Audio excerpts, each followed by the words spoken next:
Set पे जिस तरीके का एनवायरनमेंट रहता है, जिस तरीके का एनर्जी रहता है, वो डायरेक्ट फिल्म में रिफ्लेक्ट करता है। ऑफ कोर्स फिल्म मेकिंग में साउंड सबसे बेस्ट डिपार्टमेंट है, इससे बेस्ट जॉब कुछ नहीं हो सकता।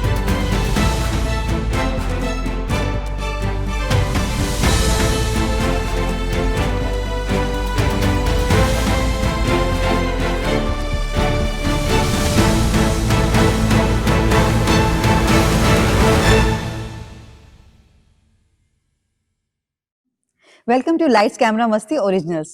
यहाँ स्पॉटलाइट मिलती है उन रियल आर्टिस्ट को जो स्क्रीन के पीछे रहकर स्क्रीन को जिंदा रखते हैं। आज की गेस्ट एक ऐसे आर्टिस्ट है जिनके बिना कोई फिल्म कंप्लीट नहीं होती। इनकी आवाज ही फिल्म का मूड बनाती है। He has designed sound for India's most iconic films like Om Shanti Om, Wake Up Sid, जिंदगी ना मिलेगी दोबारा and the award winning Shanghai, जिसके लिए इन्हें बेस्ट साउंड डिजाइन का अवार्ड भी मिला है। He is the man behind the mic who lets cinema breathe. Please welcome the brilliant sound recordist and designer Sanjay Chaturvedi. Sanjay ji, welcome to Lights Camera Masti. Thank you so much. Sanjay, मेरे पहला सवाल आपसे ये है कि ये बताएं कि आपको अब फिल्म इंडस्ट्री में कैसे आना हुआ आपका?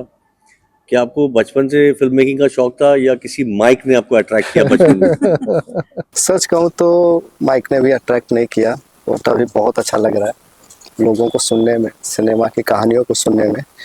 बट यस, एक्चुअली देखा जाए तो कल्चरली क्या डिफरेंस है, मतलब आई मीन नॉर्थ के, जैसे मैं उत्तर प्रदेश से हूँ और वहाँ पे हम कैरियर गोल बहुत लेट सेट करते हैं। हमारा पहला टारगेट होता है मास्टर डिग्री कर लेना।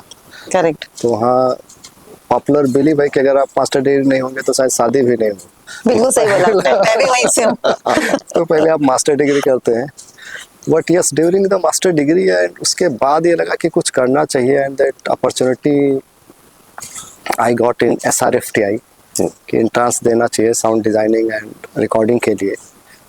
तो through the examination process I got selection in SRFTI, Satyajit रे फिल्म एंड टेलीविजन इंस्टीट्यूट, और वहाँ से मेरा साउंड का कैरियर कहिए या फिल्म का कैरियर कहिए स्टार्ट हुआ है। अच्छा, ये बताइए कि ये आपका आवाजों का जो कनेक्शन है, हाँ। ये कैसे बना? आप पहले से आपने कोई टेक्निकल एजुकेशन ली थी या फिर आपको ऐसे ही क्रेज था कि नहीं मुझे ये करना है? एक्चुअली आवाज़ों का कनेक्शन से ज़्यादा कहीं फिल्म्स का जो पावर है, एक्चुअली सही कहा जाए, बीइंग ऑडियंस भी, जब हम लोग एज ऑडियंस स्टूडेंट लाइफ में देखते थे, बहुत मैजिकल चीज़ है फिल्म्स।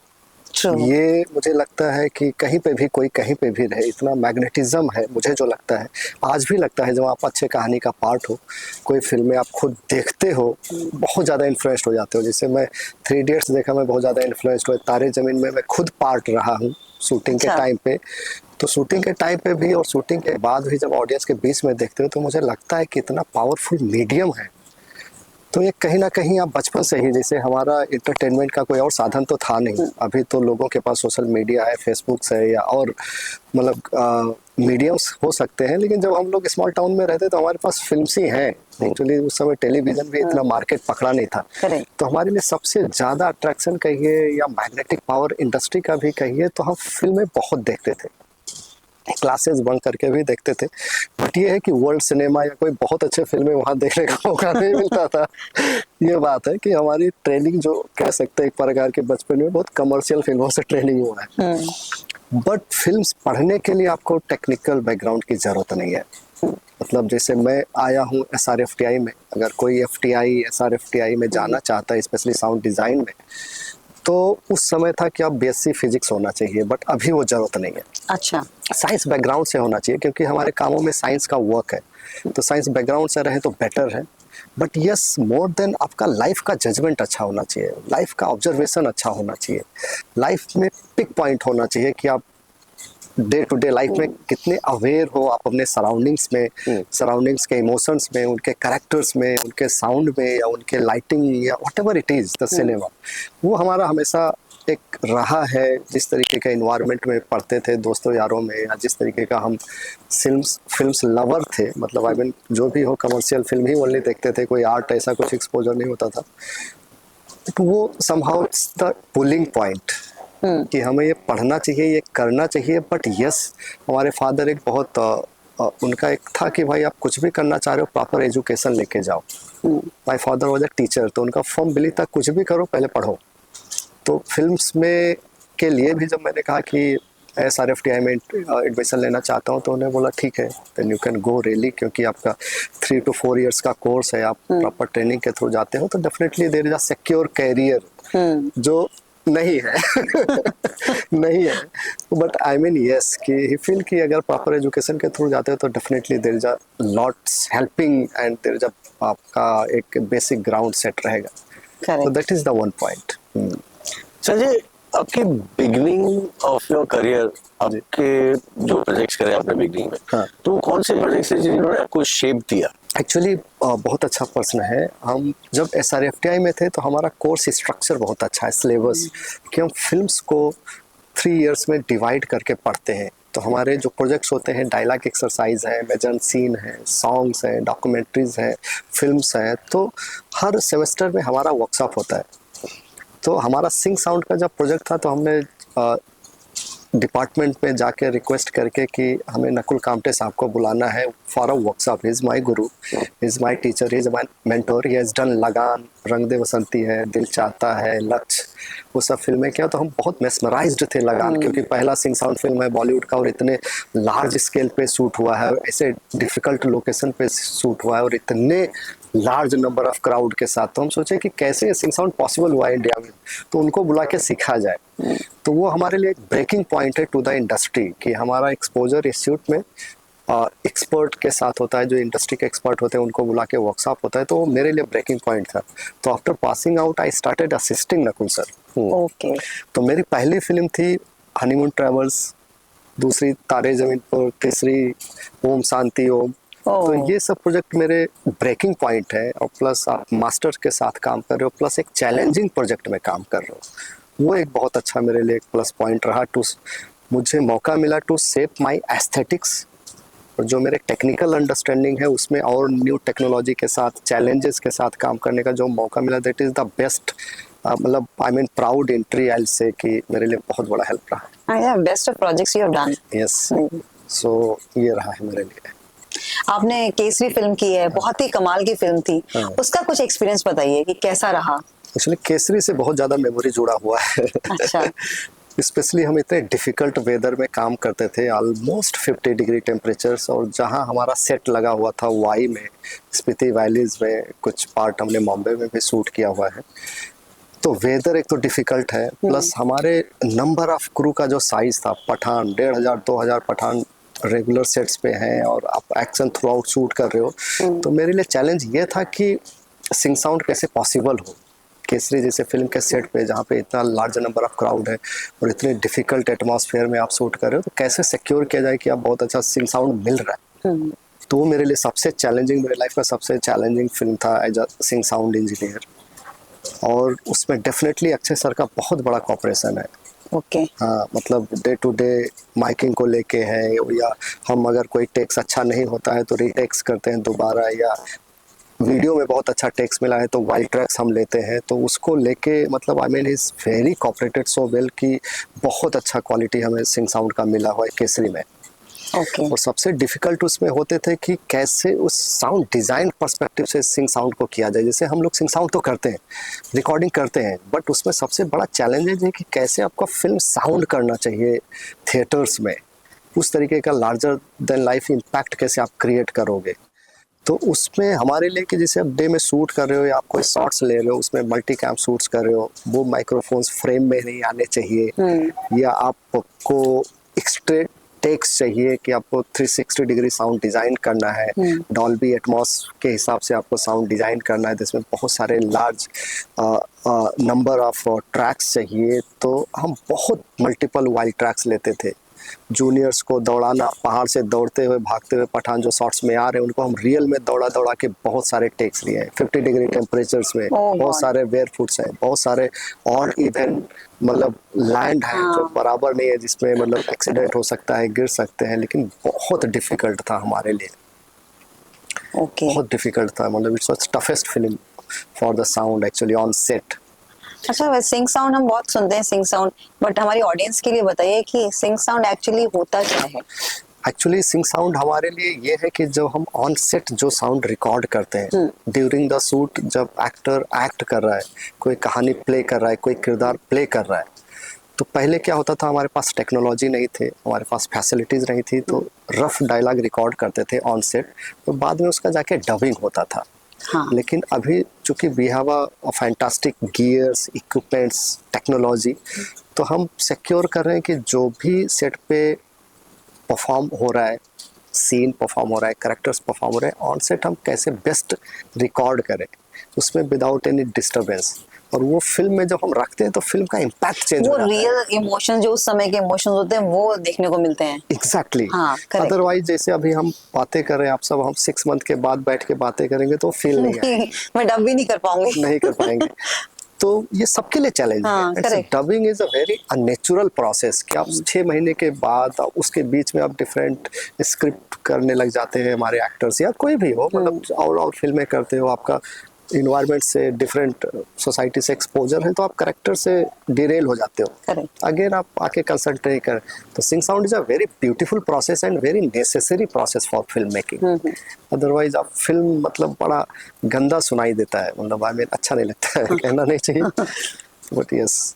तो संजय, मेरे को ये पता है जी, आई एम अ कैमरामैन, मेरे को when I prepare for a film, you know, specially when I go on set, मेरे पास बहुत सारी चीजें हैं देखने के लिए, कैमरास है, लाइट्स है, यू नो, गैजेटरीज है, how to move the camera. But when जब आप फिल्म के लिए प्रिपेयर करते हो, you know, normally sound guy is always in the corner, boom mic, that's it.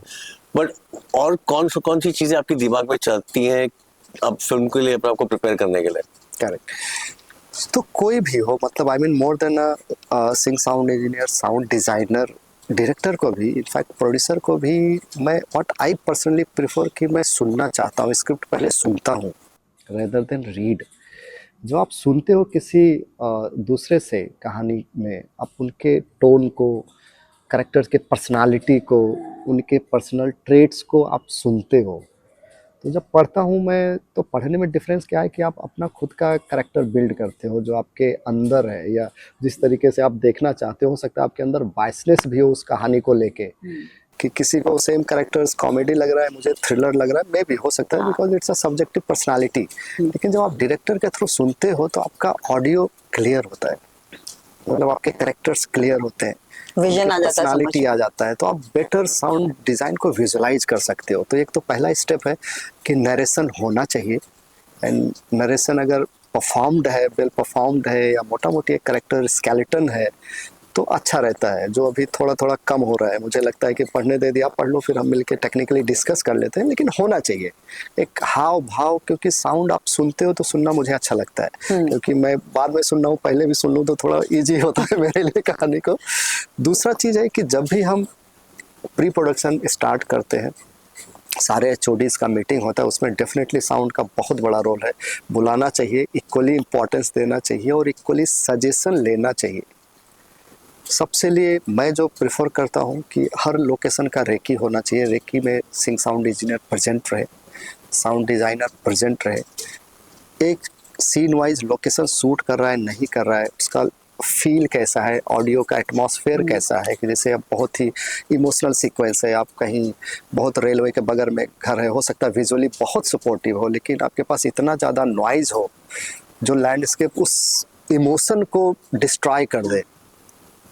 Correct. तो वो कभी कभी साउंड बहुत प्यारा लगता है, लेकिन कभी कभी बहुत हार्श बिहेव करता है लाइफ में, तो वो सीन के साथ जाता नहीं। तो लोकेशन रेकी होनी चाहिए, आपके इक्विपमेंट्स बहुत वेल सॉर्टेड होने चाहिए स्क्रिप्ट के हिसाब से, आपके टीम वेल सॉर्टेड होने चाहिए विद इन द टीम। जैसे आप सिनेमेटोग्राफर हैं, आपके साथ हमारा वेल कोऑर्डिनेशन होना चाहिए, चाहे लाइटिंग को लेके हो, जनरेटर्स को लेके हो, बाकी एक्सेसरीज को लेके हो, मल्टी कैम शूटिंग को लेके हो, शॉट डिज़ाइन को लेके हो, कैमरा मूवमेंट को लेके हो। तो एक वेल डिस्कस्ड होना चाहिए, मुझे लग रहा है वेल प्लान्ड होना चाहिए। उस हर स्टेप में साउंड डिजाइनर्स, सिंग साउंड इंजीनियर्स का इनकॉर्पोरेशन होना बहुत ज़रूरी है अगर अच्छा फिल्म बनाना चाह रहे हैं। क्योंकि अगर अच्छा साउंड करता है फिल्म, सबसे ज़्यादा इमोशनली ट्रिगर्ड करता है ऑडियंस में। अगर कोई फिल्म अच्छा साउंड नहीं करता है तो वो तो दिल तक नहीं पहुंचता है। इमोशन कनेक्ट नहीं कर Correct, सकता है। correct. ये बहुत अच्छा आपने पॉइंट बोला, क्योंकि मैं बहुत स्ट्रांगली इसमें बिलीव करता हूँ, बीइंग अ कैमरामैन। मतलब मेरा ये अप्रोच रहता है कि it's a audio visual medium. Yes, तो ऑडियो पहले आता है, Yes. You know. कई लोग वो साउंड को इतना इंपॉर्टेंस नहीं देते, you know, because because normally क्या होता है साउंड इंजीनियर्स बड़े शांत स्वभाव के होते हैं, you know they are quite because they are always listening, they are always observing, you know, but you know ये फिल्म मेकर्स के लिए बहुत इंपॉर्टेंट चीज है, दे शुड अंडरस्टैंड कि it's audio visual medium, Yes. So audio is very very very very very important. yes true 100%. as you said कि it's play almost 50% role. जैसे I always take a examples कि I can copy, जैसे मैं Obama की तरह physical makeup copy कर सकता हूँ, but I can't sound. If I don't sound like a Barack Obama तो मेरा तो गेम वही खत्म है. हाँ. क्या मेकअप से विजुअली फिर भी आप डिग्री आप एक्वायर कर सकते हो, कॉपी कर सकते हो, लेकिन ऑडियो चीट नहीं कर सकते.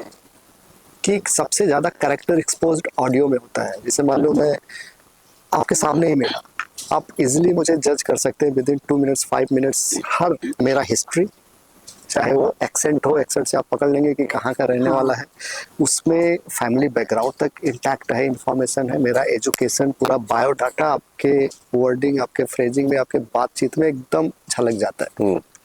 तो ऑडियो चीट नहीं कर सकते. तो हम भी चाहते हैं कि फिल्मों में चीट ना हो. सिंपल एक ब्लैक स्क्रीन पे अगर ऑडियो हो तो ऑडियंस कनेक्ट कर लेती है कि क्या हो रहा होगा फिल्म में, क्या हो रहा होगा, यू नो. अगर ऑडियो निकाल दो उसमें से तो it's just a black screen. तो मेरे लिए मतलब आई मीन जो भी ऑडियंस देख रहा है, अगर कोई फिल्म में आना चाहता है साउंड के लिए, डेफिनेटली साउंड माइंड डेवलप करना बहुत जरूरी है. क्योंकि साउंड माइंड वो माइंड है कि आप बहुत मतलब आपका ऑब्जर्वेशन पावर बहुत अच्छा होना चाहिए. डेफिनेटली फिल्म्स में जो भी आना चाहता है उसका सबका ऑब्जर्वेशन पावर बहुत अच्छा होना चाहिए. चाहे वो एक्टिंग के लिए हो, सिनेमेटोग्राफी के लिए और हो. इसके लिए एजुकेशन भी लेनी पड़ेगी. यस, 3 to 4 years अपने देने पड़ेंगे. मस्ट है, एजुकेशन मस्ट है. सर जी आपने एक फिल्म करी शंघाई, तो शंघाई के ग्रिटी पॉलिटिकल फील को आपने कैसे शेप किया? Actually Shanghai again it's a very challenging film, और उसके डायरेक्टर दिवाकर बनर्जी जी हैं. वो actually one of the finest director, बहुत अच्छे मेरे फेवरेट डायरेक्टर्स थे उनके. आप जितना भी LST, घोसला का घोसला, वो सब फिल्में देखेंगे, बहुत ही नेचुरल सेटअप्स पे है, बहुत ही नेचुरल कैरेक्टर के साथ है. तो शंघाई का एक्चुअली जो चैलेंजेस ये है कि फिल्म दिवाकर हर सीन को एक शॉट में शूट करना चाहते हैं. सबसे बड़ा चैलेंज ये था कि वो हर सीन ऑलमोस्ट सिंगल शॉट्स है, मल्टीपल रिटेक्स है, बहुत फाइन रिटेक्स है. कभी कभी तो हम 17-18 रिटेक्स भी किए हैं, बट वो सिंगल शॉट्स है. जब आप पूरा सीन सिंगल शॉट्स करते हो, आपके लिए सिंग साउंड बहुत चैलेंजिंग हो जाता है. क्योंकि कैमरा रैंडम तो नहीं कह सकते, बहुत वेल प्लान पैन हो रहा है, ऑलमोस्ट 360 डिग्री पैन हो जा रहा है. आपके बूम ऑपरेटर्स, मल्टी कैरेक्टर्स, तो हम मतलब हमारे लिए इतना चैलेंज था उस समय. और वो फिल्म हम शूट कर रहे थे लातूर में. लातूर अगेन मुझे लग रहा था उस समय क्या पहला फिल्म शूट हो रहा था लातूर में शंघाई का. इतने क्राउड देखने वालों का, मैं पहली बार जाके वहाँ पे लगा कि इतना रात को 2 बजे कुछ 1000 का क्राउड देखने आते थे फिल्म. और मेरी वो बिगिनिंग के फिल्म में है, तो मैं समझ नहीं आ रहा था कि इसमें सिंग साउंड कैसे पॉसिबल है. सबसे बड़ा डर ये होता था कि मैं कैसे सिंग साउंड करूं कि रात के सीन में 1000 का क्राउड घेर के रखा हुआ है. लेकिन really thanks to Diwakar Banerjee, he is very very sensitive about the sound. उनका पहला ब्रीफ था first day and first meet कि मुझे एक वर्ड डब नहीं करना है, और मेरे फिल्म में कोई साउंड डिज़ाइन नहीं होगा. जो भी साउंड डिज़ाइन के लिए एलिमेंट्स चाहिए आपको सेट से कैप्चर करके लेके जाना है. So that's the pressure, and that's the challenge also कि यार इतना रिस्पॉन्सिबिलिटी ज़्यादातर सिंग साउंड इंजीनियर पे, साउंड डिजाइनर पे मिलता नहीं है. कि इतने ज़्यादा मतलब वेटेज देके कि मुझे इस डिपार्टमेंट को इससे ज़्यादा यूज़ करना है. उनका दूसरा ब्रीफ था कि इस फिल्म में there is no background score, only sound design will be a background score. तो आप देखेंगे फिल्म में बैकग्राउंड स्कोर नहीं है. तो सेट पे एक तो डायरेक्टर का इतना ज़्यादा डिमांड होने से वो is a very cooperative actor, बहुत cooperative. Imran Hashmi is fantastic actor, is very very cooperative. Abhay Deol, Prosenjit जो बंगाल के सुपरस्टार हैं, मतलब द लेजेंड, उनके साथ काम करने का पहली बार मौका मिला, तो मतलब I been extremely cooperative, but it's a challenging setup, क्योंकि वहाँ पे लोगों को शूटिंग देखने का इतना क्रेज होता था।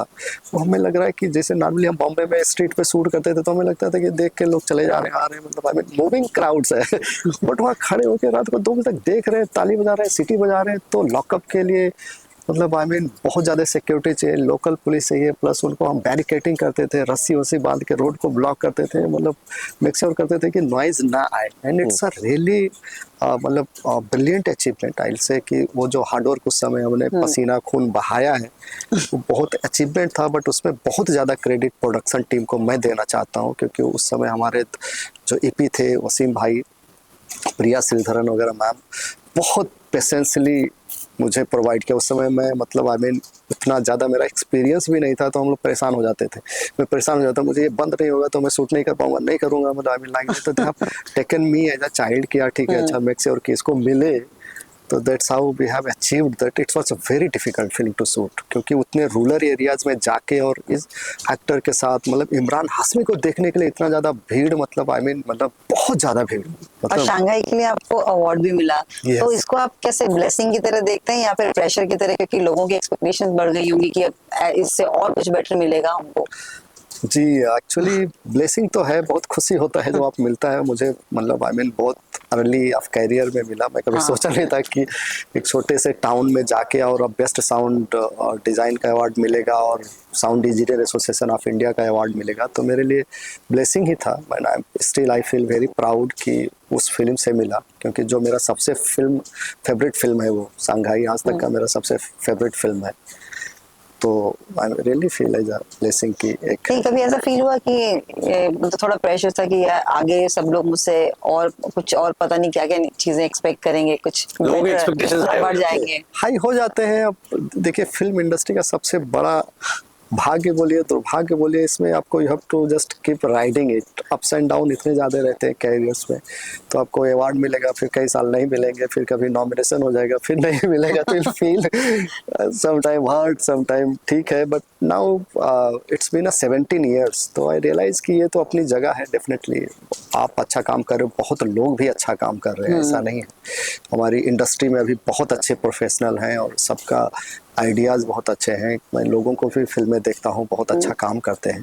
तो ये एक बात है कि हम एक दूसरे से भी सीखते हैं, एक दूसरे से ग्रो करते हैं। आज मुझे मिला, किसी को फिर मिलेगा, फिर मुझे मिल सकता है।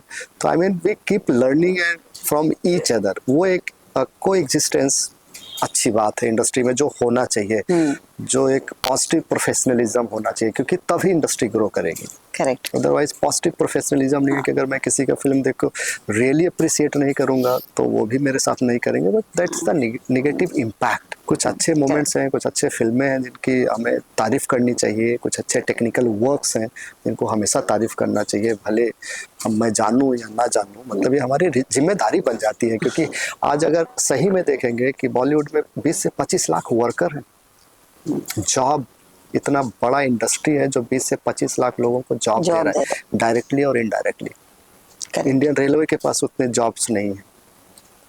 तो मेजर सेक्टर्स है, इतना ज़्यादा जॉब है, तो ज़्यादा एम्प्लॉयमेंट है, तो इसको बहुत सिक्योर्ड नज़रिए से, मतलब I mean from the government side also, कि भाई बेस्ट फैसिलिटीज़ हो, इंफ्रास्ट्रक्चर्स हो, शूटिंग लोकेशन सस्ते मिले, लोगों को, प्रोड्यूसर्स को थोड़ा सा इजी हो जाए, परमिशंस इजी मिले, इजी मिले, सिंगल विंडो परमिशंस हो, क्योंकि इतना ज़्यादा एम्प्लॉयमेंट है, इतना ज़्यादा रिस्पॉन्सिबिलिटी अनऑर्गेनाइज सेक्टर ले रहा है देश का, तो इसको बहुत जिम्मेदारी से करना चाहिए, बहुत जिम्मेदारी से लेना चाहिए। Very well said. बहुत अच्छा पॉइंट निकाला आपने। आई होप ये मैसेज लोगों को पहुंचे। पहुंच तो जाए, मैसेज तो पहुंचेगा, बस इस पे इम्प्लीमेंट होना पॉसिबल है। अप्लाई करें आप। क्योंकि अगर आप देखेंगे कि जैसे टैक्सेस यहाँ पे टैक्सेस बहुत ज़्यादा है। किसी वर्ल्ड के किसी भी फिल्म इंडस्ट्री में ऑलमोस्ट 30% टैक्सेस नहीं है। हाँ, ये बॉलीवुड हमारे यहाँ लेते हैं, इंडिया में 30% टैक्सेस है। इससे क्या हो जाता है, मुझे जो लगता है कि ओवरऑल फिल्म प्रोडक्शन के रिकवरी बॉक्स ऑफिस पे बर्डन है, एक्चुअली ज़्यादा बर्डन है। चाइना में सस्ता है, यूके में सस्ता है, अमेरिका में सस्ता है, कोरिया में बहुत सस्ता है। और आप देखो ना, कोविड के टाइम पे भी ना, जब कोई इंडस्ट्री काम नहीं कर रही थी, तो ये एंटरटेनमेंट इंडस्ट्री थी जो मतलब एटलीस्ट लोगों को इमोशनली भी और हर तरीके से सपोर्ट किया ना कोविड के टाइम पे। आज भी इंडस्ट्री हमें एक्चुअली देखा जाए कि किसी देश का आर्ट एंड कल्चर्स बहुत बड़ा रोल प्ले करता है, देश को इस तरीके का मतलब इन्फ्लुएंस करता है अदर कंट्रीज को। जैसे आज कोरियन ड्रामा हो, के सीरीज हो, एक ब्रांड सेट कर दिया है। एग्जैक्टली हमारा इतना बड़ा बॉलीवुड इंडस्ट्री है, इतना बड़ा मैन पावर हैंडल कर रहा है, मोबिलाइज्ड कर रहा है, और ऐसा एक एसेट है जो कल्चरल एसेट है। हमारे एक्टर्स या लोग, आप सब जो फिल्म इंडस्ट्री को कल्चरल एम्बेसडर हैं, जो रिप्रेजेंट करते हैं एक देश को, एक देश के संस्कृति को। तो डेफिनेटली इसमें ऑर्गेनाइजेशन की ज़रूरत है, मतलब थोड़ा ऑर्गेनाइज्ड तरीके से सर्कुलेशन की ज़रूरत है। वैलिड और ये पॉइंट। संजय, आज का इंटरव्यू मेरे लिए भी बहुत ज़्यादा इंपॉर्टेंट है, because I also understand what sound engineer क्या क्या सोचता है, यू नो। तो मुझे बताओ कि एक लाइव लोकेशन पे जब आप शूट करते हो तो आपके लिए सबसे चैलेंजिंग पार्ट क्या होता है? You no, it's the dialogues, wind noise, background आवाजें, यू नो, आपका हाँ, कैसे साउंड डिजाइन कैसे करते हैं आप वहाँ पर ऑन लाइव लोकेशंस? एक्चुअली हमारे लिए चैलेंजेस से ज़्यादा मेरा फोकस जो रहता है नैरेटिव्स पे, कि कोई भी सीन, चाहे वो इमोशनल सीन हो, चाहे वो कोई एंगर हो, चाहे किसी भी प्रकार का सीन हो, उसमें जो एक्टर परफॉर्म कर रहा है, जिस तरीके से परफॉर्म कर रहा है, मैं चाहता हूँ उसको 100% ऑडियंस तक जाए। जितना सॉफ्ट परफॉर्म करना चाहे, चाहे वो मतलब रोना चाहे, हंसना चाहे, या जितने वॉइस मॉड्यूलेशन करना चाहे, उसमें कोई आर्टिफिशियलिज्म ना आए। अब वो सबसे बड़ा चैलेंज क्रिएट होता है लोकेशन रिकॉर्डिंग में, लोकेशन इटसेल्फ कि आप लोकेशन का सिलेक्शन कैसे करते हो। बहुत सारे सीन्स हैं, जैसे मैंने बोला कि इमोशनल सीन्स अगर कहीं नॉइजी सेटअप पे प्लेस्ड है तो हमारे लिए बहुत बड़ा चैलेंज है। चैलेंज ये है कि हम नैरेटिव्स पावर खो रहे हैं। जो एक्टर का परफॉर्मेंस है, हम चाहते हैं कि वो डायरेक्ट ऑडियंस के दिल को टच करे, उनके दिमाग में हिट करे, उनके इमोशन को ट्रिगर्ड करे। उसके लिए हमें जितना क्लीन साउंड है, जितना बेस्ट टोनल क्वालिटी हम अचीव कर पाए सेट से, वो हमारे लिए सबसे ज़्यादा कंसंट्रेशन का विषय मेरे लिए रहता है। तो मैं नॉइज़ को थोड़ा सेकेंडरी रखता हूँ। मैं चाहता हूँ कि हमारे कैसे एक्टर का परफॉर्मेंस को एज इट इज़ मैं ऑडियंस को दे पाऊँ। अब उसके लिए जो मैनेजमेंट पार्ट है कि भाई यहाँ पे विंड बहुत ज़्यादा है, यहाँ पे अदर ट्रैफिक्स बहुत ज़्यादा है, तो हम लोकेशन कभी कभी सजेस्ट करते हैं रेकी में कि ये सीन के लिए ये लोकेशन फिजिबल नहीं है। अगर आप करोगे तो हो सकता है हमें डब करना पड़े, या हो सकता है मुझे इसमें टोनल क्वालिटी लूज कर जाऊँ मैं। कि अगर हम मान लो बच्चन साहब का आवाज़ है तो वो स्टेब्लिश्ड वॉइस है, उसमें मैं अगर 50% ट्रैफिक नॉइज निकालने बैठूंगा तो लोग बोलेंगे कि इंजीनियर ने ख़त्म कर दिया उनकी परफॉर्मेंस को। तो वो तो हमारे लिए एक फायर बैक सिस्टम है, या स्टेब्लिश्ड एक्टर है, उनके अपने वॉइस है, या उनका वॉइस मॉड्यूलेशंस है। तो हम नहीं चाहते कि उनका परफॉर्मेंस में कोई डेंट आए। इसके लिए noise free location is the primary choice, कि हम बेस्ट लोकेशन सेलेक्ट करें। अगर लोकेशन फ्रेंडली नहीं है, नॉइज है उस पर, तो आप बेस्ट इक्विपमेंट सेलेक्ट करें। कौन सी माइक यूज़ करना है, आउटडोर में कौन सा माइक यूज़ करना है, इंडोर में कौन सा माइक यूज़ करना है, आपके बूम ऑपरेटर्स कितने स्किल्ड हैं, कितने एक्सपीरियंस्ड हैं, उनको कैसे ऑपरेट करना है। जिससे हमारे लिए बहुत चैलेंज होता है स्टडी कैम शॉट्स, लंबे मूवमेंट है, उसमें चल रहे हैं बात कर रहे हैं, तो उसमें बूम ऑपरेटर्स को बैक रिवर्स में जाना पड़ता है। तो बहुत चैलेंजेज है उसमें टोनल क्वालिटी को मैनेज करना, क्योंकि आपका फ्रेम जैसे हिल रहा है, बूम ऑपरेशन का पोजीशन हिलता रहता है, सबके पैरों की आवाज है, पैरों की आवाज आते हैं, वो बहुत सारे पैर की आवाज। बहुत सारे। तो वो हमारे लिए बहुत दिक्कत हो जाता है। जैसे वॉक एंड टॉक शॉट्स है, या कोई स्ट्रीट पे कोई बड़े डायलॉग सीक्वेंस है, या कोई आप बहुत गोरिल्ला तरीके से कोई सीक्वेंस को शूट कर रहे हो, तो वो सब चैलेंजेस है।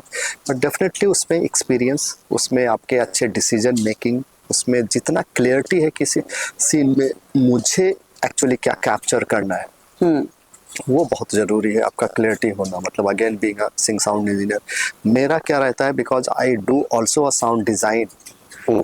तो सेट पे डायलॉग कैप्चर तो एक पार्ट है सिंग साउंड इंजीनियर का या किसी साउंड रिकॉर्डिस्ट का, बट ये सीन में बहुत सारे साउंड डिज़ाइन का काम है, इसमें फोली का काम है, बैकग्राउंड एम्बियंस में किस तरीके का एटमॉस्फेयर आप सेट करना चाहते हैं, वार जोन बनाना चाहते हैं, या फिश मार्केट बनाना चाहते हैं, या रियली बिजी स्ट्रीट बनाना चाहते हैं, तो वो एम्बियंस भी कैप्चर करना एक सिंग साउंड इंजीनियर का जिम्मेदारी है। तो आप डायलॉग कैप्चर करने से खाली साउंड डिज़ाइन नहीं होगा, आपको मल्टी लेयर चाहिए उस लोकेशन से, उस लोकेशन का ऑथेंटिसिटी आप एम्बियंस जब करोगे तब ऑडियंस को रियल लगेगा। अच्छा, आप रियली डिजर्ट में शूट कर रहे हैं, या रियली आप फिश मार्केट में शूट कर रहे हैं, या रियली आप वार टोन कहीं जगह पे आप शूट कर रहे हैं। तो हमारे लिए है कि आप डायलॉग के साथ साथ स्टोरी के साथ साथ आप एक्स्ट्रा एम्बियंसेस जो साउंड डिज़ाइन के लिए चाहिए वो कैप्चर करना है। तो वो स्क्रिप्ट में जितना ज़्यादा अंडरस्टैंडिंग है, जितना ज़्यादा क्लियरिटी है जिस सिंग साउंड इंजीनियर को, वो बेटर जस्टिस कर पाएगा स्क्रिप्ट को।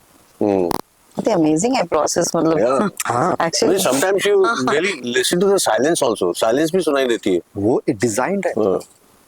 साउंड इतना इम्पोर्टेंट है फिल्म मेकिंग के लिए कि मतलब आत्मा है, मतलब आई मीन आप जिससे मैं जिंदा हूँ तो इसका प्रूफ है हार्ट बीट।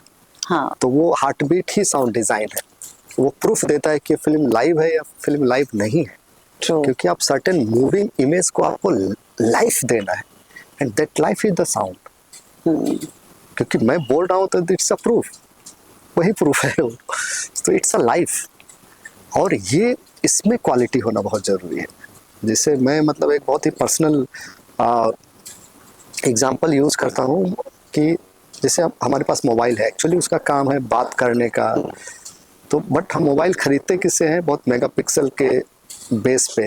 अच्छा कितना मेगापिक्सल का? अच्छा 100 है, 50 है, फलाना है, रियर इतना है, फ्रंट व्यू इतना है मेगापिक्सल पे। जबकि वो ऑडियो डिवाइस है, आपको देखना चाहिए कि इसका माइक्रोफोन का क्वालिटी कितना है, आपका फ्रीक्वेंसी स्पेक्ट्रम वो नहीं कितना देखते है, हैं हम। नहीं देखते जिसके लिए बना हुआ है। तो हमारा विजुअल ऑब्सेशन है। एंड एक्चुअली देखेंगे कि हमारे 5 सेंसेस में से 2 स्ट्रॉन्ग सेंसेस आईज और ईयर स्ट्रॉन्ग सेंसेस है। और कभी कभी फिल्मों में हमें बोला जाता है कि भाई मेरे लिए पिक्चर इंपॉर्टेंट है, या मेरे लिए ओनली वीडियो पे बहुत ज़्यादा है, साउंड को बहुत डिमीन किया जाता है, या उतना उस तरीके से यूटिलाइजेशन नहीं है। बट ये मतलब ऑप्शन नहीं है कि अगर भगवान आपको बोले कि आपको आंख दे दो या कान दे दो तो आप कैसे चूज करोगे? नहीं नहीं, मतलब किसी को खाली लाइफ टाइम सुन भी नहीं सकते, खाली अब देख नहीं सकते, कोई बोलेगा नहीं लाइफ टाइम, तो मतलब इट्स चॉइस नहीं है। तो आपको दोनों के साथ जीना है, और दोनों का बैलेंस होना बहुत ज़रूरी है।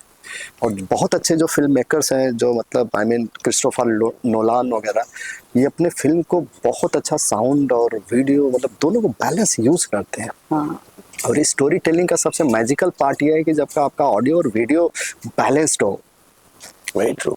संजय जी ये बताइए कि एक्टर्स के एक्सप्रेशन और माइक प्लेसमेंट, ये दोनों आप कैसे मैनेज करते हो बिना उनका फ्लो टूटे? हाँ, ये एक्चुअली बहुत अच्छा प्रश्न है आपका। सबसे बड़ा हमारे लिए चैलेंज क्या है कि हम 2 टाइप के माइक्रोफोन्स यूज करते हैं। एक तो बूम माइक्रोफोन्स है जो आपके फ्रेम के बाउंड्री से ऊपर पोल से ऑपरेट होता रहता है, बट वो बहुत सफिशिएंट नहीं रहता है, तो हम उनको बॉडी में माइक करते हैं एक्टर को। तो इसका फर्स्ट रूल कि भाई आपको बॉडी में माइक पहनना है, एंड इट हैज़ मतलब लाइक ऊपर से नीचे तक आपको वायर्ड होके नीचे ट्रांसमीटर लेना। ये थोड़ा सा पेशेंस का काम है। मुझे लगता है कि बहुत सारे एक्टर हैं, सुपरस्टार है, जैसे शाहरुख सर है, मैं उनके साथ तो ओम शांतियों में भी काम किया, बहुत सारे एड्स पे किया, बहुत कोऑपरेटिव है। आप जैसा भी माइक लगाना चाहें, आप उसके एक्सपर्ट है माइक लगाने की, आपको माइक लगाने का मौका देते हैं, और आप प्रॉपर माइक करिए। कोई जल्दी नहीं कि आपने लगाया, टेप लगा दिया, आप भागो। आप प्रॉपर उसको फिक्स करो ताकि उनको एक बॉडी लैंग्वेज मिले। तो बहुत कोऑपरेटिव अक्षय सर केसरी में, बहुत कोऑपरेटिव। आप प्रॉपर टाइम ले लो, प्रॉपर उनको माइक कर लो, और जैसा मतलब उनको एक मौका दो डेफिनेटली। क्योंकि ज़्यादातर कॉन्शियस क्या रहता है कि माइक पहन लिया तो मेरा बॉडी लैंग्वेज फ्री नहीं रहेगा। लेकिन हम लोग अभी अच्छा माइक करते हैं, जो एक्सपीरियंस है मतलब आई मीन असिस्टेंट्स लोग, वो लोग भी अच्छे से माइकिंग कर देते हैं कि बॉडी लैंग्वेज के साथ कोई प्रॉब्लम ना हो। भले हाइट है तो ट्रांसमीटर हम उनको पैर में लगाते हैं, हम उनके फ्लो को एकदम डिस्टर्ब नहीं करते हैं, क्योंकि वही हम कैप्चर करने आए हुए हैं। हमारा उनका मूड का फ्रेश रहना, उनका परफॉर्मेंस में जितना फ्रेशनेस रहे, जितना एनर्जी रहे विदाउट डिस्टर्बेंस, और हम इनविजिबल तरीके से काम करने की कोशिश करते हैं। सेट पे साउंड टीम अगर देखेंगे पूरे फिल्म के सेट पे, तो सबसे साइलेंट टीम है साउंड टीम। हाँ बिल्कुल, Invisible, कॉर्नर में कहीं कॉर्नर में बैठे हुए हैं, पता भी नहीं चलेगा कि कोई है, वेटेज नहीं पता चलेगा, ना ही हमें कोई चाहिए, प्रेजेंस भी चाहिए। क्योंकि साउंड मुझे जो लगता है पूरे फिल्म मेकिंग में, चूँकि मेरा डिपार्टमेंट है तो इसीलिए नहीं कि मैं बहुत ज़्यादा बोल रहा हूँ, मुझे लगता है सबसे बेस्ट डिपार्टमेंट है फिल्म मेकिंग में। साउंड सबसे बेस्ट डिपार्टमेंट है, और आज मैं 17 साल हो गया प्राउडली कह सकता हूँ। क्योंकि पहले लगता था, जब मैं शुरू में आया था तो हमें लगता था ये माइक, ये स्पीकर्स और ये कुछ सर्टेन गियर्स ही साउंड है। लेकिन अब सर्टेन ईयर्स के बाद देखोगे कि इसमें साउंड रिकॉर्डिंग और डिज़ाइन में बहुत स्पिरिचुअल एलिमेंट्स हैं। बहुत मेडिटेटिव एलिमेंट्स हैं।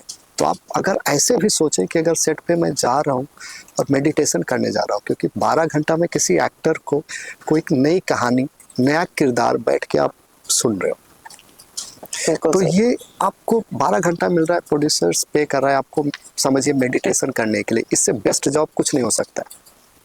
क्या बात है। डेफिनेटली लेस रिकॉग्नाइज्ड है, लेस पेड हो सकता है, बट सेटिस्फाइड है।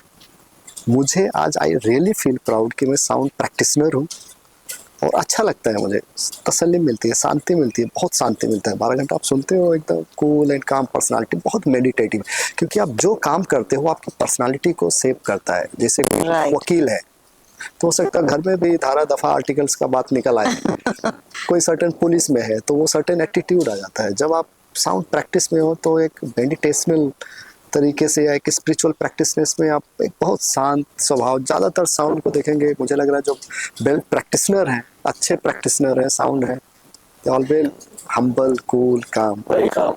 अच्छा, आप लोगों को गॉसिप भी बहुत मिलती होगी ना, क्योंकि कान में लगा हुआ है, माइक तो कहीं भी होता ये है, एक्टर्स point पे अच्छा लगा बोला। होता है, बूम कहीं भी होता है, तो फिर ऐसे खबरें भी मिल जाती होंगी ना कि सेट पे हो क्या रहा है। है ऐसा ऐसा मतलब आई मीन मैं नाम नहीं लूँगा, अभी बहुत बड़े एक्टर हैं।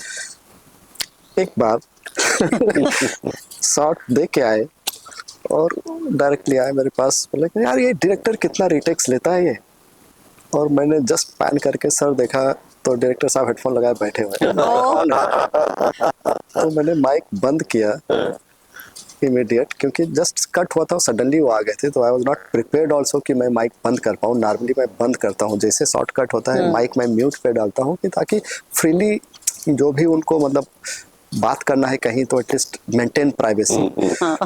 तो मैंने उनको बोला आप माइक तो, उधर डायरेक्टर साहब सुना है आपके बात, उनको लगा कि गला कट गया। तो ये कभी रेयर मिस्टेक्स मेरे से भी होता है, मतलब आई मीन अभी तो एक्टर्स से भी रेयर मिस्टेक्स होता है, क्योंकि दे अवेयर कि आई एम माइक्ड। प्लस क्या है कि सर्टेन लोगों के पास ही हेडफोन्स है, तो मैं जैसे शॉर्टकट होता है मैं निकाल देता हूँ, क्योंकि मुझे भी थोड़ा सा एक एयर वो फ्रेशनेस चाहिए। तो डायरेक्टर कभी कभार कुछ लोग पहन के बैठे रहते हैं, तो ये मिस्टेक्स हो सकता है। लेकिन हाँ, एक बात है, Gossip नहीं सुनता हूँ, हम नहीं सुनता हूँ। एक्टर्स के लिए सबसे ज्यादा जी। ट्रस्ट अगर हम किसी पे सेट पे कर सकते हैं तो वो है साउंड दादा।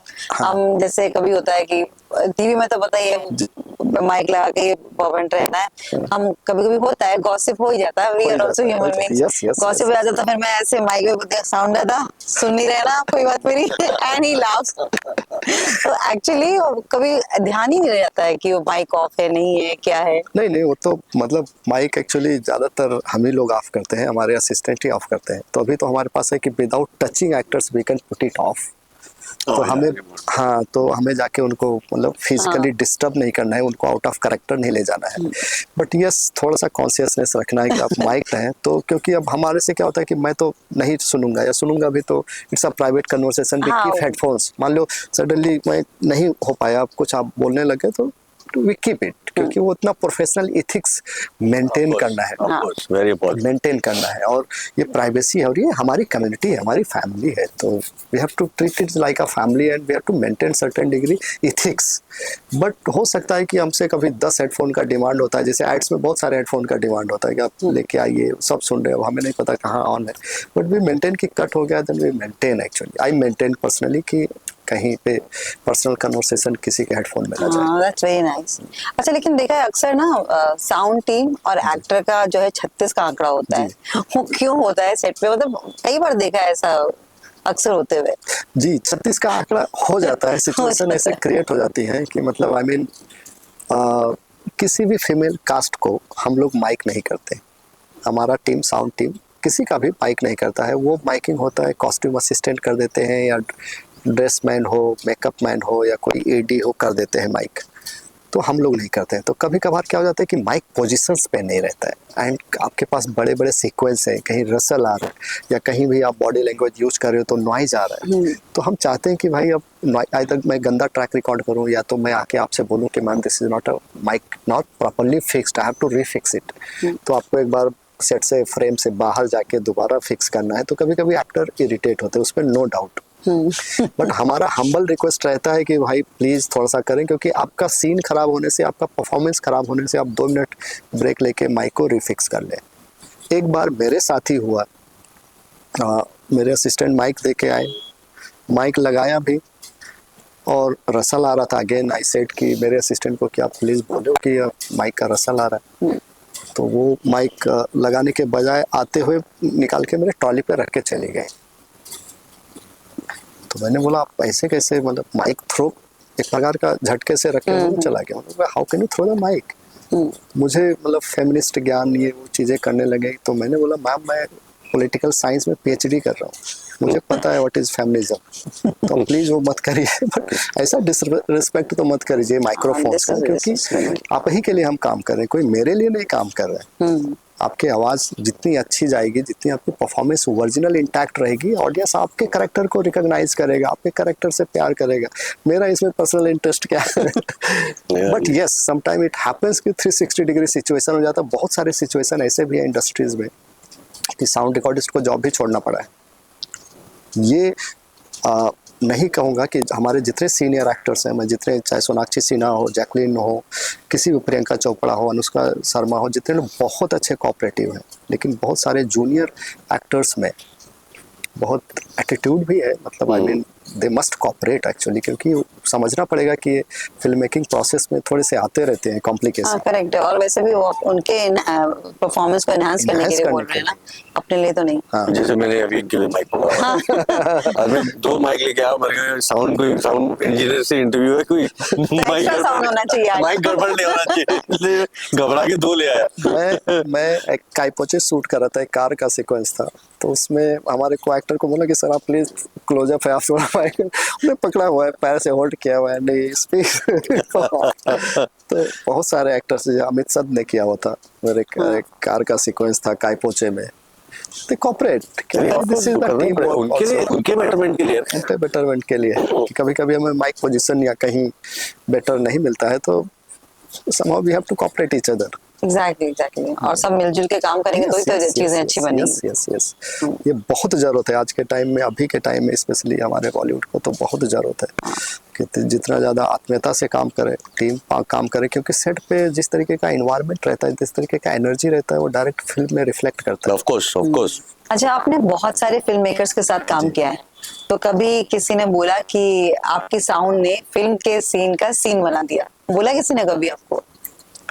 हाँ यस है, कुछ मेमोरीज है मैं जो शेयर करना चाहता हूँ। मैं एक्चुअली लैला के पार्टी में गया था। It's a life time memory मेरे लिए है, और नेटफ्लिक्स पे एक सीरीज है, उसकी डायरेक्टर है दीपा मेहता जी। तो हम शूट कर रहे थे, शूट हुआ, फिल्म रिलीज पे आया कि मतलब OTT उसका रिलीज आया, तो पार्टी में गए थे। उन्होंने मुझे आके पकड़ के नंदिता दास से भी इंट्रोड्यूस कराया कि Sanjay is done very nice job, बहुत अच्छा काम करते हैं, बहुत अच्छे से इंट्रोड्यूस किया। उन्होंने एक बात मुझे कहा कि आप बहुत दिल से रिकॉर्ड करते हो। तो मैं थोड़े टाइम के लिए समझा नहीं कि मतलब व्हाट एक्चुअली सी मीन्स कि क्या करते हो। तो वो मैं 2-4 दिन सोचता रहा कि मतलब आप दिल से रिकॉर्ड करते हो, मतलब क्या रिकॉर्ड करते हो, मतलब आई मीन क्या उसका चीज़ है।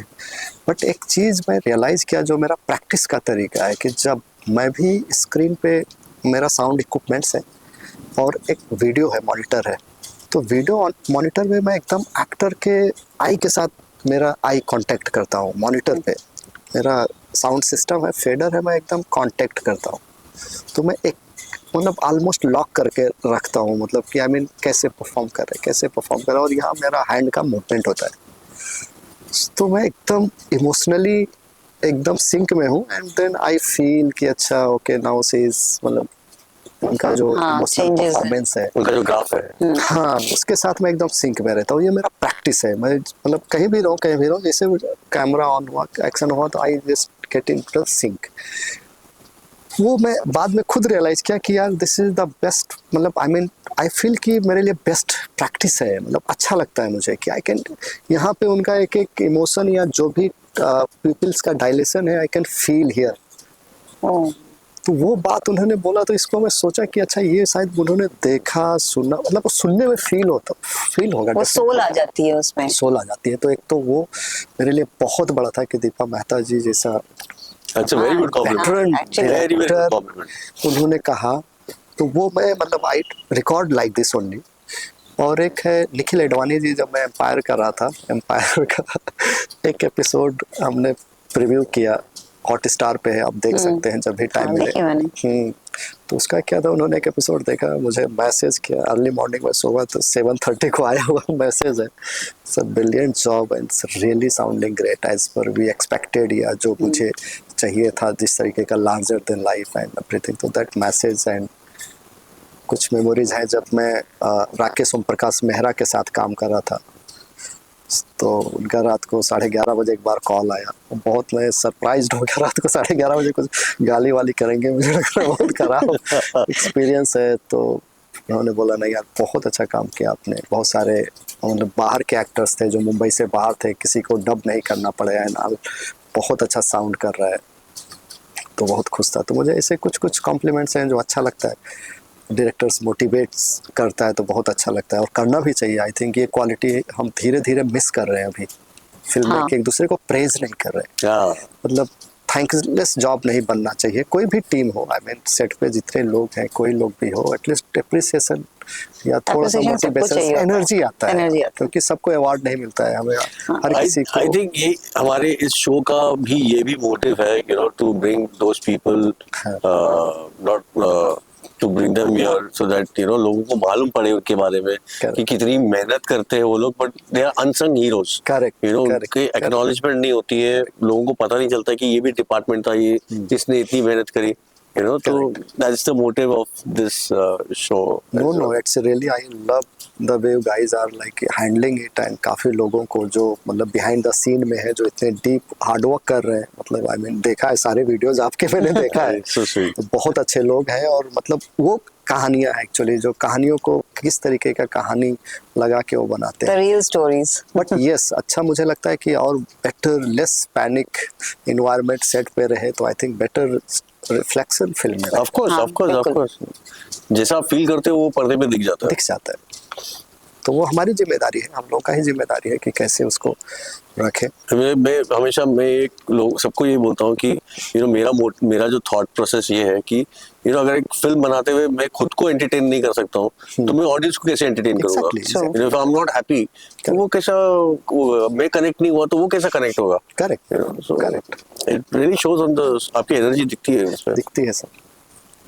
तो एक चैलेंज है, मतलब I mean definitely film making technical के साथ साथ रिसोर्सफुली चैलेंज है, मतलब प्रोड्यूसर के लिए डेफिनेटली चैलेंज है, मतलब आइटम मेकर्स के लिए चैलेंज है, डायरेक्टर्स के लिए चैलेंज है, मतलब सबके लिए चैलेंज है, मतलब it's a tough job, it's a tough business actually कह सकते हो, तो film making it's not easy. In fact जो जितने फिल्म मेकर्स हैं, हम film makers because of this industry, because of this medium, हम लोगों की जो सेंसिबिलिटीज हैं वो आम इंसान से ज्यादा बेहतर है, बहुत ज्यादा, बहुत ज्यादा, मतलब हम थोड़े में बहुत ज्यादा चीज समझ जाते हैं, यू नो, अनरियल चीज को हम रियल बनाने की कोशिश करते हैं, you know, we are always after that. So हमारी मुझे ऐसा लगता है कि हमारी sensibilities is much much better, higher than you know हमारी। बहुत ट्रू बात कही। मैं एक चीज गारंटी के साथ, now I can say guarantee के साथ, कि हमारे सेट का कोई भी वर्कर, इवन स्पॉट बॉय भी, उनका एक्सपोजर टू द वर्ल्ड, कोई आईटी में काम कर रहा है, कोई किसी सेक्टर में काम कर रहा है, हमारे स्पॉट बॉय का भी अगर आप देखोगे एक्सपोजर, बहुत वर्ल्ड ट्रैवल किया हुआ है, दुनिया घूमा हुआ है, बहुत सोसाइटीज़ घूमा हुआ है, और हम लोग डे टू डे लाइफ में 200-400 यूनिट के साथ रोज काम करते हैं। ये मिनी इंडिया है, क्योंकि उसमें 200 लोगों में 200 डिफरेंट कल्चर से, डिफरेंट इकोनॉमिक बैकग्राउंड से, डिफरेंट एजुकेशनल उससे अपॉर्चुनिटी से आते हैं, तो जब मिल के आप परफॉर्म करते हो तो ग्रूम्ड हो जाता है। मुझे हर लगता है कि film making itself a very grooming process है, करेक्ट। इमोशनली, सोशली, जैसे सेंसिटिविटी वाइज, कि आप समझते हो, आपका सोसाइटी को देखने का नज़रिया, समझने का नज़रिया, ऑब्जर्वेशन स्किल्स, तो बहुत ग्रूमिंग है। बाकी के डिपार्टमेंट में तो नहीं रहे, आप 12 घंटा 14 घंटा कहीं पे काम कर रहे हो, आप बैठे हो एक जगह पे, आपका इंट्रैक्शन बहुत कम लोगों के साथ है, आप सोसाइटी में ट्रैवल नहीं कर रहे हो, आप सर्टेन घर से सर्टेन ऑफिस चैम्बर 20 कम साल लोग आप और बैठ के- लिमिटेड लोगों के साथ, आप उन्हीं लोगों के, यहाँ पर आप एवरी डे आप अलग अलग लोगों को मिल रहे हो, मिल रहे हो। अलग अलग जगहों पे जा रहे हो, डिफरेंट कल्चर के लोगों से मिल रहे हो। ये फिल्म में तो एक चीज बहुत ज्यादा है जो मैं खुद रियलाइज कर रहा हूँ, और जो भी आना चाहे उनके लिए, कि वेल ग्रूम्ड प्रोफेशन है। आप ग्रूम्ड हो जाओगे अच्छे से, आपका नॉलेज, आपका जनरल नॉलेज, आपका जनरल अंडरस्टैंडिंग और आपका लाइफ में कैपेबिलिटीज डेवलप होगा। भले आप प्रोफेशनली फेल भी हो, लेकिन आप संघर्ष इतना करोगे तो लगता है कि कहीं ना कहीं यू विल फील हाँ, कि you have acquired something. Correct, तो वो एक मजबूत मुझे हो लगता है जाओगे। कि जो मिल जाता है और एक क्षमता डेवलप होता है, उस चैलेंजेस से, डे टू डे फाइट से आपको एक मजबूत इंसान बनाता है। तो that's the best part of our industry, I think. Correct. Yes. आपको क्या लगता है ये एआई या ऑटोमेशन ये साउंड रिकॉर्डिंग को इफेक्ट करेगा या एनहांस करेगा? What's your take on that? Actually AI पे मैं काफ़ी सालों से पढ़ रहा हूँ। इनफैक्ट बहुत लोग हैं जो एआई को अलग अलग नज़रिए से देखते हैं, बट मेरा एक नज़रिया है देखने का, मुझे समझने का एक नज़रिया है जो मेरे स्टडीज़ में समझ में आया, जो हम सबके लिए बहुत चैलेंज है। ये पहली बात है कि चैलेंजिंग है। एआई कोई टूल एंड टेक्नोलॉजी नहीं है। एआई एक ऐसा इन्वेंशन है, जैसे कह सकते हैं कि इलेक्ट्रिसिटी का इन्वेंशन हमने किया या पेपर का इन्वेंशन हमने किया। तो पेपर का इन्वेंशन किया तो आज पेपर से हजारों इंडस्ट्रीज चल रहे हैं, चाहे हमारा एजुकेशन चल रहा हो, चाहे हमारा जुडिशरी सिस्टम चल रहा हो, चाहे हमारा गवर्नेंस चल रहा हो। इलेक्ट्रिसिटी किया तो आज इलेक्ट्रिसिटी कहाँ नहीं है, हर चीज़ में।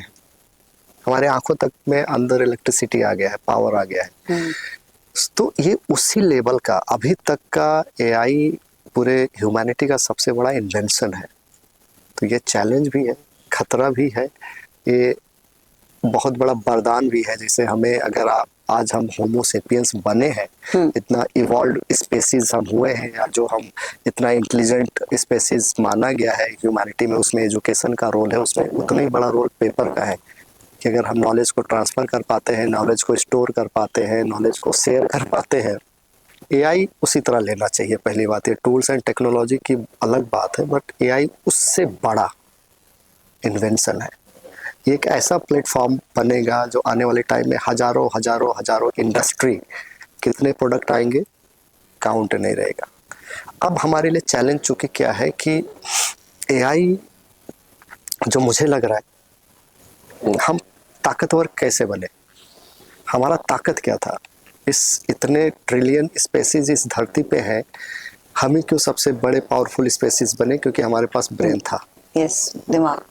और एआई अभी तक जो इंडस्ट्रियलाइजेशन था, आज के 500 वर्ष पहले, 700 वर्ष पहले से 300 वर्ष पहले तक, इंडस्ट्रियलाइजेशन प्रोसेस में हमारे फिजिकल कैपेसिटी को कॉपी करते थे कि आप दौड़ नहीं सकते तो बाइक ले लो, ज़्यादा वजन नहीं उठा सकते थे ट्रक ले लो। फिजिकल कैपेबिलिटीज हमने इंडस्ट्रियलाइजेशन प्रोसेस में कॉपी कर लिया इंसान का। उससे ज़्यादा मेहनत करने वाले हमारे इंडस्ट्रीज आ गए, मास मैन्युफैक्चरिंग। अब हमारे ब्रेन को एआई में कॉपी किया जा रहा है, जिसको लेके हम अभी तक सबसे सुपर स्पेसिस बने हुए थे, बचे हुए थे। Now it will be in the machine. तो जो हमारा सबसे बड़ा ताकत था, जो हमारा सबसे बड़े एसेट था कि हम पूरे ट्रिलियन स्पेसीज इस धरती पे सबसे सुपर स्मार्ट स्पेसीज बने थे, जो हमारा एसेट था, वो अभी मशीन में है। तो एक थ्रेट भी है, ये को एग्जिस्ट भी कर सकता है, ऐसा मैं नहीं कह रहा हूँ। जैसे अभी बहुत सारे हमारे प्लगइन्स हैं आ रहे और डायलॉग क्लीनअप्स में, मिक्सिंग्स में, जो हमें बहुत टाइम लगते थे, वो हमें बहुत इजीली कुछ घंटों में काम करके हमें मिल पा रहा है। लेकिन अब इससे हमारा क्राफ्ट डेवलप होगा, इससे हमारा सिनेमा डेवलप होगा, डाउटफुल है। क्योंकि ह्यूमन को हमेशा अहेड तो रहना पड़ेगा। अगर सर्वाइवल रेस है, मतलब अगर आपको सर्वाइव करना है तो आपको अहेड रहना है, आपको बियॉन्ड सोचना है, उसके यूटिलिटीज़ को आप मास्टर्ड करना है कि भाई कैसे हम इसको अपने फेवर में यूज़ करें, ना कि हम स्लेव हो जाए।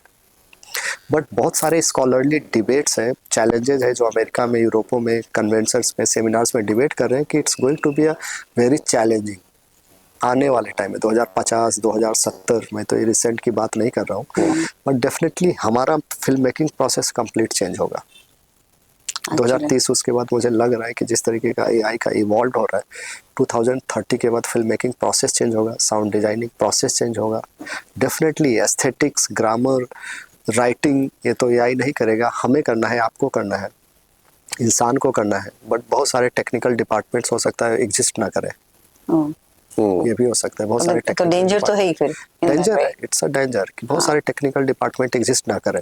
एग्जिस्ट करेंगे भी तो उनका जॉब श्रिंक हो जाएगा, सर्टेन डिग्री एआई के पास चला जाएगा या ऑटोमेशंस के पास चले जाएंगे, आपको सर्टेन जॉब्स बचेंगे। कि तो अगर बहुत सारे लोग अनएम्प्लॉयड भी हो जाएंगे। हो सकते हैं, एकदम खतरा है ये, क्योंकि अगर साउंड डिजाइन में मुझे 20 आदमी का जरूरत पड़ता है अभी, तो now it can be a 5-4। हाँ, तो ये जॉब श्रिंक कर सकता है, करेंगे, जॉब श्रिंकिंग तो होगा ही होगा, इसमें कोई डाउट नहीं है।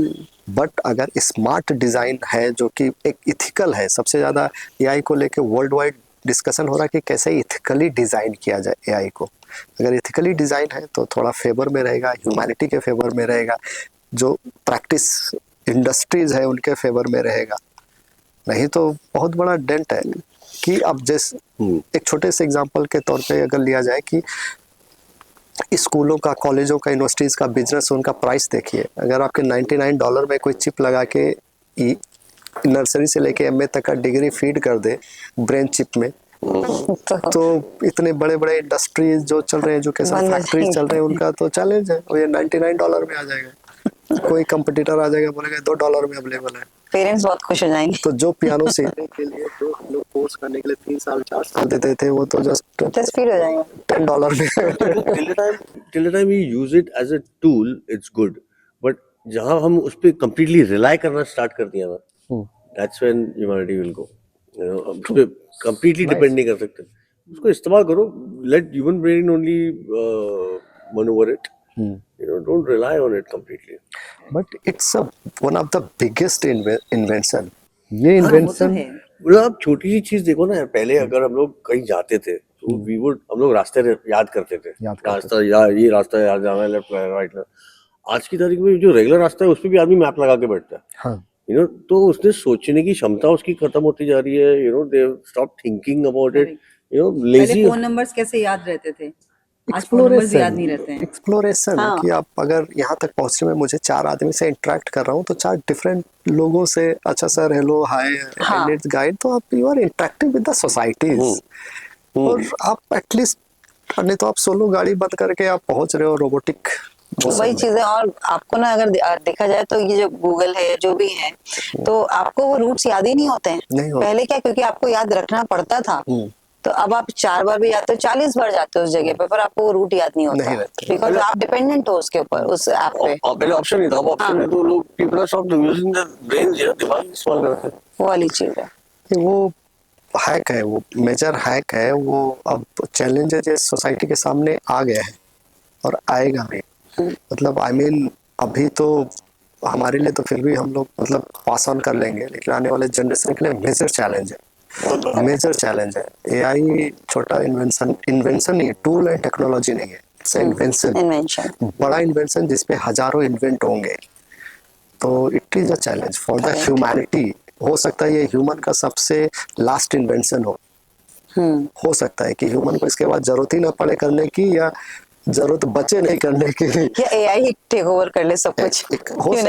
हो सकता है, एक्सट्रीमली हो सकता है, क्योंकि आपका जो मेन एसेट था ब्रेन, जो इंटेलिजेंस, वही सब टफ था मशीन में कॉपी, आपने आर्टिफिशियल कर दिया है, उसको भी सब्स्टिट्यूट आ गया। हाँ, करेक्ट, सब्स्टिट्यूट आ गया। तो वही जिसको लेके आप इतने बिलियन ईयर्स से, जितने लेके इस अफ्रीका से 70,000 वर्ष से आप माइग्रेट होते होते सीखते सीखते अपने बॉडी फिजियोलॉजी को ट्रेंड किया हुआ है, वो now it's into the $1 $2 $3। Correct. तो अच्छा संजय जी, ये बताइए कि आपका ड्रीम प्रोजेक्ट क्या है, जहां पर आप जितने भी आपके साउंड की नॉलेज है उसको आप फुल्ली एक्सप्लोर करना चाहते हैं? मुझे मैंने अभी तक के मेरे करियर में मैंने बहुत वैरायटी का फिल्म किया है, इसमें डिफरेंट डिफरेंट जॉनर्स है, हॉरर है, एक्शन भी है, ड्रामा भी है, इमोशंस भी है। बट मैं लार्जर देन लाइफ फिल्म करना चाहता हूँ। एक इच्छा है लार्जर देन लाइफ फिल्म करना। जब मैं एक्चुअली पहली बार लॉर्ड ऑफ द रिंग देखा तो मुझे बहुत पसंद आया था थिएटर में, वो अभी तक मेरे माइंड से नहीं गया है। मैं first time Dolby 5.1 Lord of the ring देखा कोलकाता में। उससे पहले हम लोग स्मॉल टाउन में मोनो फिल्में देखते थे, स्टीरियो देखते थे, डॉल्बी 5.1 देखा नहीं। वो फर्स्ट डॉल्बी 5.1 मेरा फिल्म था लॉर्ड ऑफ द रिंग, और well design film, well made film, मतलब वो ऑस्कर 10-11 ऑस्कर्स हाँ। जीता हुआ फिल्म है, तो इतना मैं ज्यादा हिप्नोटाइज्ड हो गया था। तो तब से लेके आज तक के मेरे बेस्ट फिल्म और फेवरेट फिल्मों में से लॉर्ड ऑफ द रिंग है। तो मेरा इच्छा है कि लार्जर देन लाइफ फिल्म करूँ एक दो, जिसमें डेफिनेटली चैलेंजेस भी रहते हैं and you can really explore your potential. ज्यादा टीम के जरूरत है, ज्यादा स्क्रिप्ट के चैलेंजेस है, ज्यादा टेक्नोलॉजिकल लर्निंग है। तो मुझे लगता है लार्जर देन लाइफ आपको थोड़ा और परफेक्ट बनाता है, चैलेंजेस Correct, ज्यादा है बिल्कुल। टेक्नीशियन के लिए। वो बोलते हैं ना, गो बिग और go home, so go big. Go big, that's better. करना चाहता हूं। तो ये था लाइट्स कैमरा मस्ती ओरिजिनल्स, जहां फिल्म के असली हीरोज मिलते हैं माइक के इस तरफ। तो अगली बार जब आप कोई फिल्म देखो तो उसे सुनना मत भूलना, हो सकता है वो संजय चतुर्वेदी की दुनिया हो। तो अगर आपको हमारा आज का ये एपिसोड पसंद आया है तो लाइक करो, कमेंट करो, शेयर करो और सब्सक्राइब करना बिल्कुल मत भूलना। मिलते हैं अगले एपिसोड में। Till then keep watching lights camera मस्ती।